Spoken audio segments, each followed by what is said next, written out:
Assalamualaikum warahmatullahi wabarakatuh. Saya Ahmad Aji Wahyu Sasongko. Di sini saya akan menjelaskan tentang K3.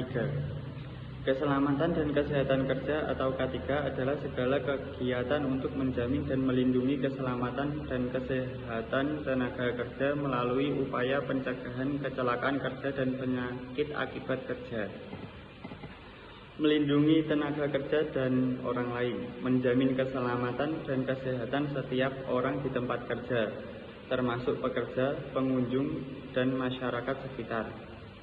Menjamin keamanan sumber produksi, memastikan peralatan dan aset dapat digunakan secara aman dan efisien. Meningkatkan produktivitas, menciptakan lingkungan kerja yang sehat dapat mengurangi kecelakaan dan meningkatkan produktivitas.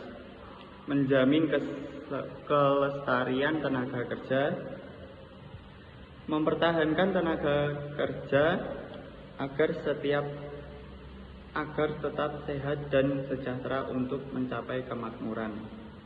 Hasrat K3 adalah segala sesuatu yang memiliki potensi untuk menyebabkan cedera, penyakit akibat kerja, atau kerusakan pada harta, benda, dan lingkungan di tempat kerja. Hasrat ini dapat berupa kondisi, bahan kimia, atau situasi tertentu yang bisa menimbulkan kerugian jika tidak diidentifikasi dan dikendalikan dengan baik. Jenis-jenis hasrat K3. Bahaya keselamatan atau safety hazard. Potensi cedera fisik, cacat, atau kematian seperti kecelakaan akibat alat kerja, listrik, atau kebakaran. Bahaya kesehatan atau health hazard.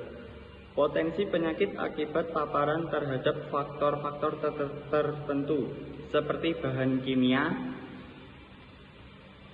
virus, bakteri, atau kondisi ergonomis yang buruk. Bahaya lingkungan atau environmental hazard. Potensi dampak jangka panjang pada kesehatan akibat faktor-faktor lingkungan kerja seperti kebisingan, getaran, radiasi, atau suhu ekstrim. Bahaya fisik atau mekanik atau physical mechanical hazard. Potensi bahaya yang berasal dari mesin, alat berat, ketinggian, ruangan terbatas, tekanan, atau listrik. Bahaya psikososial atau psychosocial hazard. Potensi bahaya yang berasal dari tekanan psikologis di tempat kerja seperti stres atau pelecehan. Near miss dalam K3 atau keselamatan dan kesehatan kerja adalah kejadian yang hampir menyebabkan kecelakaan tetapi tidak menimbulkan cedera atau kerusakan.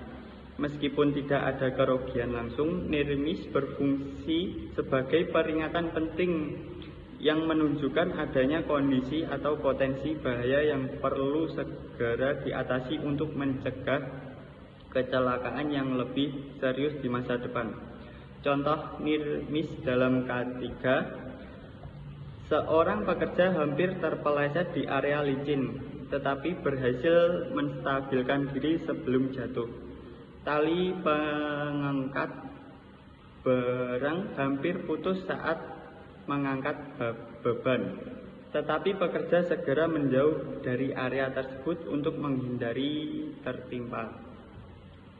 Alat detektor gas memicu alarm saat seorang pekerja berada di ruangan penyimpanan bahan kimia tanpa alat pelindung diri yang memadai, sehingga pekerja dapat segera dievakuasi dan tidak terluka. Garda hierarki pengendalian risiko adalah metode berjenjang untuk mengelola risiko dari yang paling efektif hingga kurang efektif. Terdiri dari 5 tingkatan, yaitu eliminasi, substitusi, pengendalian teknik, pengendalian administratif, dan alat pelindung atau APD. Langkah yang paling efektif adalah menghilangkan bahaya sepenuhnya atau eliminasi. Dan yang paling tidak efektif adalah penggunaan APD. Eliminasi adalah menghilangkan bahaya sepenuhnya dari sumbernya. Ini adalah cara paling efektif untuk mengendalikan resiko. Contoh, menghapus penggunaan bahan kimia berbahaya dalam suatu proses. Substitusi, mengganti bahan, proses, atau peralatan yang berbahaya dengan yang kurang berbahaya atau lebih aman. Contoh, mengganti pelarut kimia berbahaya dengan pelarut yang lebih ramah lingkungan. Pengendalian teknik atau rekayasa teknik, merancang atau memodifikasi peralatan dan sistem untuk mengisolasi pekerja dari bahaya. Ini bisa termasuk rekayasa fisik atau reorganisasi pekerjaan. Contoh, memasang pelindung mesin atau sistem ventilasi otomatis. Pengendalian administratif, menetapkan prosedur, kebijakan, dan praktik kerja untuk mengurangi paparan bahaya. Contoh, membuat standar operating procedure atau SOP, melakukan pelatihan K3 atau mengatur jadwal kerja bergilir. Alat pelindung diri atau APD, menggunakan peralatan pelindung seperti helm, sarung tangan, atau masker. Ini adalah tingkatan yang paling tidak efektif karena hanya melindungi individu dan tidak menghilangkan bahaya. Contoh, penggunaan helm keselamatan, kacamata pelindung, dan sepatu keselamatan. Sekian dari penjelasan saya, kurang lebihnya mohon maaf.